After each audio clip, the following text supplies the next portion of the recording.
کا خیال ہے کہ اسلام میں عورتوں کو کم کیوں دیا گیا؟ وائی ڈو ویمن ریسیو لیس؟ یہ سوال پیدا ہوتا ہے۔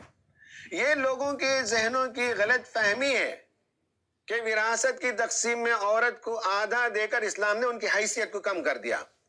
ان کی محدود عقل کی دانست میں مرد اور عورت کے درمیان مساوات کا تقاضا یہ تھا کہ دونوں کو وراثت میں یکساں حصہ ملتا۔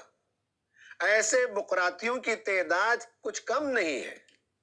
ہماری حکومت بھی اسلامی شریعت میں مداخلت کے لیے بہانہ تلاش کرتی ہے کہ شریعت کی وراثت کا قانون عورتوں کے حق میں نہیں ہے۔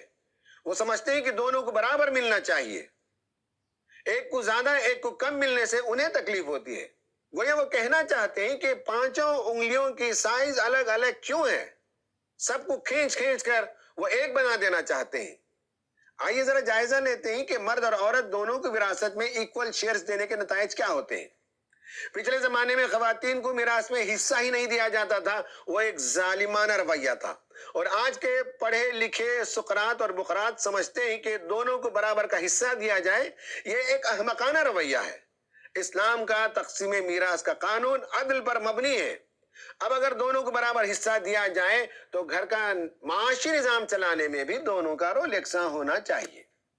گھر کے اخراجات میں میاں اور بیوی دونوں یکساں حصہ ادا کریں گے۔ اس مطالبے کو پورا کرنے کے لیے عورت کو گھر چھوڑ کر بازار اور منڈی میں جانا پڑے گا۔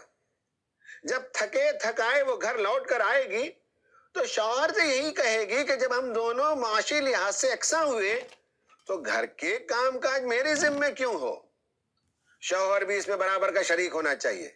اس مطالبے کے آگے اگر شوہر سر تسلیم خم بھی کر دے، پھر عورتیں کہہ سکتی ہیں کہ میں اکیلے کیوں نوع انسانی کو جنم دوں؟ یہ کام اکیلے میں کیوں کروں؟ جب ہم دونوں برابر ہیں تو تم بھی یہ کام کیوں نہیں کر سکتے؟ یہاں پہنچ کر جو مرد اور عورت کی برابری اور بالخصوص معاشی برابری کی بحث ہے وہ ختم ہو جاتی ہے۔ وہ اس طرح سے ڈیبیٹ ٹوٹ کر ختم ہوتا ہے جس طرح سے سمندر کی موجیں اٹھ اٹھ کر آ کر چٹان سے ٹکراتی ہیں اور ختم ہو جاتی ہیں۔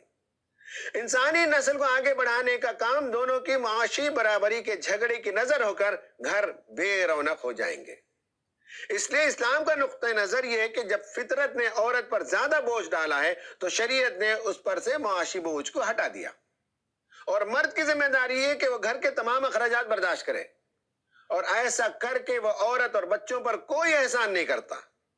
اسلام معاشی ذمہ داری پوری کی پوری مرد کو دیتا ہے، اس لیے میراث میں اس کا حصہ دگنا رکھا گیا ہے۔ عورت کو جو حصہ ملتا ہے وہ خالصتاً اس کا ہے، اور اس رقم کو گھر چلانے میں لگانا اس کی ذمہ داری نہیں ہے۔ وہ رقم اس کی پوری سیونگ ہو گئی۔ اگر کوئی عورت کماتی بھی ہے تو گھر پر خرچ کرنا اس کی ذرا برابر ذمہ داری نہیں ہے۔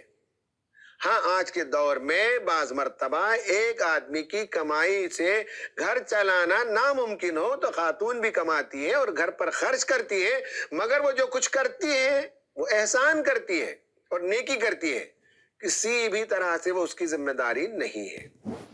ویسے یہ بات بھی یاد رہے کہ میراث کی تقسیم میں بعض صورتحال میں عورت مرد کے برابر بھی حصہ پاتی ہے، اور بعض میں عورت مرد سے زیادہ حصہ پاتی ہے، جس کی تفصیلات میں جانے کا یہاں موقع نہیں ہے۔